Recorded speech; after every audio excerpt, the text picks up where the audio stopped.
بھائی سورج نکلا ہوا ہو اور آدمی خود ہی نابینا ہو تو قصور سورج کا تو نہیں ہے جی، قصور سورج کا تو نہیں ہے نا، سورج تو نکلا ہوا ہے۔ اگر آدمی ہی کی آنکھوں میں نور نہیں ہوگا، روشنی نہیں ہوگی تو قصور سورج کا نہیں ہے۔ اور ہمیں ایک بیماری ہے، ہمیں کیا بیماری ہے کہ ہم اللہ سے نہیں ڈرتے، اللہ سے نہیں ڈرتے۔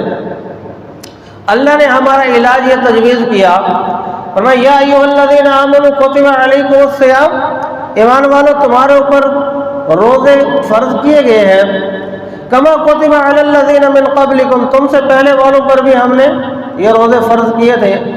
کرنے کی غرض و غایت کیا تھی؟ لعلکم تتقون، تاکہ تمہارے اندر تقوی پیدا ہو جائے، اللہ کا ڈر آ جائے، اللہ کا خوف تمہارے اندر پیدا ہو جائے، اور میں اس لیے تمہارے اوپر روزے فرض کیے ہیں۔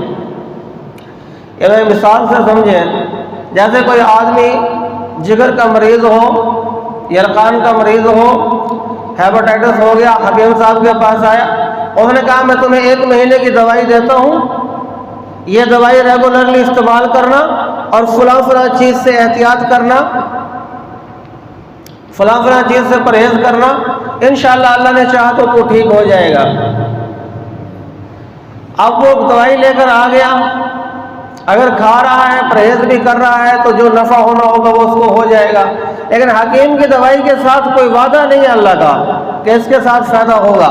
لیکن جو اللہ پاک ہمیں اور آپ کو نسخہ دے رہے ہیں کہ 1 مہینے کا تمہیں نسخہ دے رہا ہو، اس میں تم ایسا کرنا، روزے رکھنا میری رضا کی خاطر، اور جو چیز اللہ کے نبی نے منع کی ہے، جو چیز پرہیز کی ہے اس سے بچتے رہنا، اور اللہ کی رضا کے لیے یہ 30 خوراکیں 29 خوراکیں پورے مہینے کی یہ تم استعمال کرنا۔ آج تک ہم نے 25 خوراکیں کھا لی ہیں، آج 25ویں خوراک ہے، آج تک 25 خوراکیں، 25 کیپسول، 25 گولیاں کھا لی ہیں۔ آج ہم اور آپ تو دیکھیں نا، ہمارے اندر تقوی پیدا ہو گیا ہے، اللہ کا ڈر پیدا ہو گیا ہے۔ کیا تاجر نے بے ایمانی چھوڑ دی ہے؟ کیا ملازم نے کرپشن چھوڑ دی ہے؟ کیا حرام کھانے والے نے حرام سے توبہ کر لی ہے؟ کیا سود کھانے والے نے ہاتھ روک لیا ہے؟ کیا دوسرے کا مال کھانے والے نے اللہ سے ڈر کے مال واپس کر دیا ہے، اللہ سے توبہ کر لی ہے؟ کیا ہمارا دیکھنا ٹھیک ہو گیا؟ رات کو تو رمضان ہی نہیں سمجھتے، رات کو جو تو میوزک کھلے پڑے ہیں، کہتے ہیں جی جاگنے کے لیے میوزک چلانا پڑتا ہے۔ شب قدر رات میں ہے اور رات کو رمضان ہی نہیں سمجھ رہے، کہتے ہیں مولوی صاحب ڈی کو رمضان ہوتا ہے، رات کو کہنا رمضان ہے، دن کو روزہ ہوتا ہے، رات کو رمضان ہی نہیں ہے۔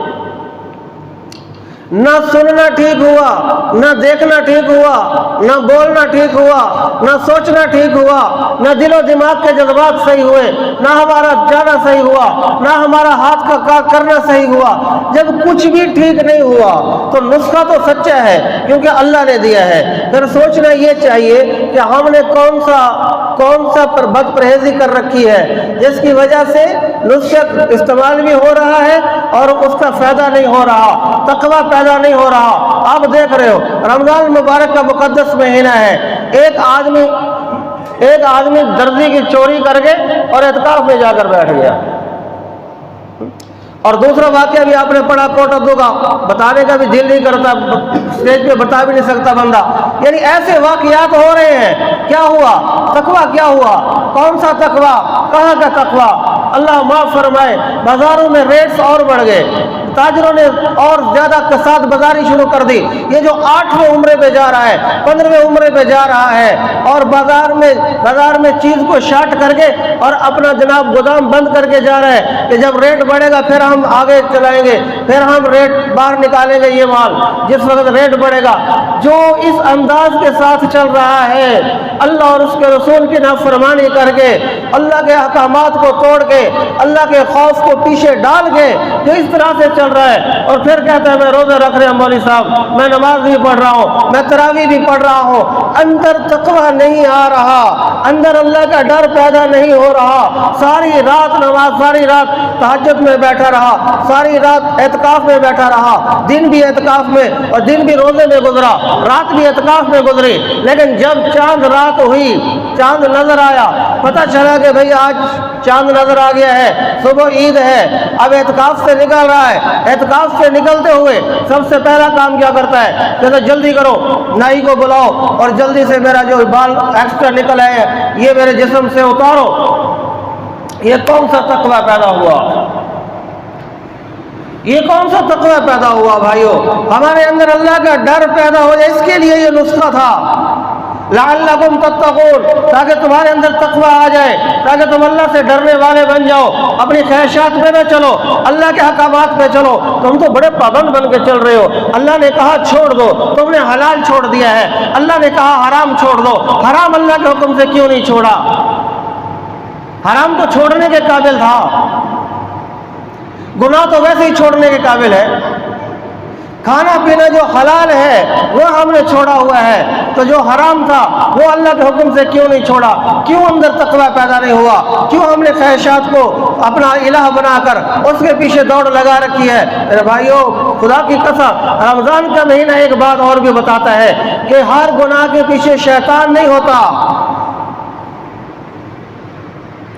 ہر گناہ کے پیچھے شیطان نہیں ہوتا۔ شیطان تو قید ہو گئے، اب کیوں گناہ ہو رہے ہیں؟ کمی آ جاتی ہے یہ الگ بات ہے، لیکن ہو تو رہے ہیں نا، بہت زیادہ ہو رہے ہیں،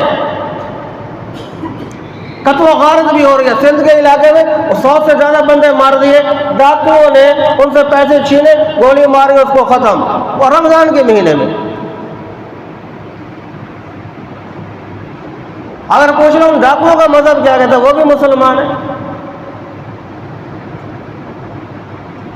رمضان کا مہینہ ہمارے اور آپ کے پاس آیا ہے، ہر گناہ کے پیچھے شیطان نہیں ہے، ہمارا نفس ہے، ہماری خواہشات ہیں، ہماری جھوٹی عنائیں ہیں، ہماری اپنے دل کی خواہشات ہیں جس کے پیچھے دوڑ لگا رکھی ہے۔ کہ اللہ نے اسی کو کہا یا رأیت من اتخذ الہہ ہواہ، میرے محبوب ایسے بندے کو دیکھا ہے جو اپنی خواہشات کے پیچھے ہی دوڑ رہا ہے، اپنی خواہشات کو اس نے اپنا رب بنا رکھا ہے، اپنی خواہشات کو اپنا الہ بنا رکھا ہے، اسی کے پیچھے لگا ہوا ہے۔ دل کہتا ہے تو کر لیتا ہے، دل نہیں کہتا تو نہیں کرتا، اللہ کی مان کر نہیں چل رہا، خواہشات کے پیچھے بھاگ رہا ہے۔ خواہشات سے ہٹانے کے لیے اللہ نے رمضان دیا تھا، ورنہ اگر ہر الزام شیطان پر ہی لگانا ہے تو شیطان کو کس نے گمراہ کیا تھا؟ اس وقت تو کوئی شیطان نہیں تھا، اس کے نفس نے کہا تھا کہ میں سجدہ نہیں کرتا، کیوں؟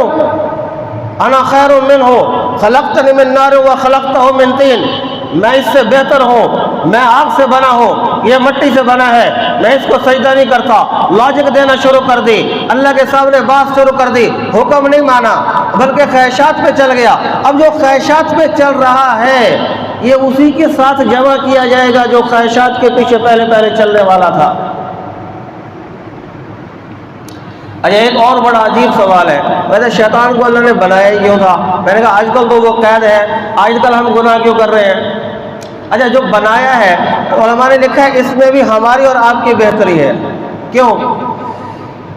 اللہ پاک نے آدم علیہ السلام کو جو بھول ہوئی زمین پہ بھیج دیا، آدم علیہ السلام اللہ سے مانگتے رہے، اللہ جل شانہ سے دعا کرتے رہے، آخر توبہ قبول ہوئی تو اللہ نے، اب چونکہ ایسا تو ہو گیا تھا نا کہ اللہ کے حکم کے خلاف ہو گیا، بھول کر ہی ہو گیا، بھول چوک کر سہون ہو گیا، اللہ کا حکم تو ٹوٹ گیا، اللہ کے حکم کے خلاف تو ہو گیا، اب یہ FIR کس پہ ڈالی جائے؟ تو اللہ نے فرمایا میرا آدم ایسا نہیں تھا، فَأَنْسَاهُ الشَّيْطَانُ، شیطان نے اس کو بھلوا دیا تھا، وہ ایسا نہیں تھا، شیطان نے، فَأَزَلَّهُمُ الشَّيْطَانُ، شیطان نے ان کو اس غلطی میں ڈال دیا تھا، شیطان نے ان کو بھلوا دیا تھا، میری بات کو وہ بھول گئے تھے، میرا آدم ایسا نہیں تھا، میرا آدم ایسا، اس کو شیطان نے بلوا دیا۔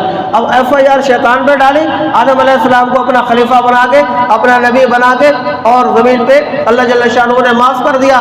اب اگر خدا نہ خواستہ، اگر شیطان نہ ہوتا، گناہ تو ہم نے پھر بھی کرنے تھے جیسے آج کل کر رہے ہیں، آج کل بھی شیطان کہہ رہے ہیں نکالو ٹک ٹاک اور نکالو فلاں فلاں، پتہ نہیں کیا کچھ لگا رکھا ہے. آج کل بھی وہ دیکھ رہے ہیں نوجوان ہمارے سامنے. تو یہ تو ہم نے پھر بھی کر رہے تھے، لیکن جب کل قیامت میں آتے ایف آئی آر کس پہ ڈالتے؟ اللہ معاف کرنا چاہے تو اب یہ ایف آئی آر کس پہ ڈال دیں؟ جب کوئی بندہ اللہ سے توبہ کر لے گا، ساری زندگی تو گناہ کرتا رہا، پھر اللہ سے توبہ کر لے اور گناہ بھی کرتا رہا، گناہ کے اوپر بھی گواہ موجود ہے، اب اللہ نے اس کو معاف بھی کرنا ہے، تو اللہ کیا کرے گا؟ جیسے آدم علیہ السلام کو معاف کیا تھا ویسے اس کے بارے میں فیصلہ کرے گا کہ اچھا میرا بندہ ایسا نہیں تھا، اس کو شیطان نے گمراہ کیا تھا، اس کو شیطان نے راستہ بلوایا تھا، اس کو شیطان نے غلط پٹی پڑھائی تھی، اس کو شیطان نے گمراہ کیا تھا، لہذا یہ ایف آئی آر شیطان میں ڈالو، میں اپنے بندے کو معاف کرتا ہوں، جاؤ اس کو جنت میں جانے دو. تھرڈ پارٹی کے طور پہ اللہ نے اس کو بنایا ہے. باقی ہم تو گناہ اپنے خواہشات کی وجہ سے کر ہی رہے ہیں، اپنی نفس کے پیچھے دوڑ رہے ہیں، اب بھی کر رہے ہیں جس وقت میں گناہوں کا وقت نہیں تھا. تو بھائیو ہم دیکھیں کہ ہمارے اندر تقوی پیدا ہوا یا نہیں ہوا، ہمارے اندر اللہ کا ڈر پیدا ہوا یا نہیں ہوا. ہم نے تو اس لیے روزے رکھے تھے کہ اللہ کا ڈر پیدا ہو جائے، ہمارا دل اللہ سے ڈر جائے، اللہ سے اثر لینے والا بن جائے، ہمیں اللہ جل شانہ سے شرم آ جائے، ہمیں اللہ جل شانہ سے حیا آ جائے، ہمیں اللہ جل شانہ کا خیال آ جائے کہ ہمارا رب ہمیں دیکھ رہا ہے. جیسے روزے میں اللہ دیکھ رہا ہے ویسے رات کی تنہائی میں بھی اللہ دیکھ رہا ہے. جیسے اس وقت میں کچھ کھاتے پیتے نہیں ہیں، کیوں کہتے ہیں میرا اللہ دیکھ رہا ہے.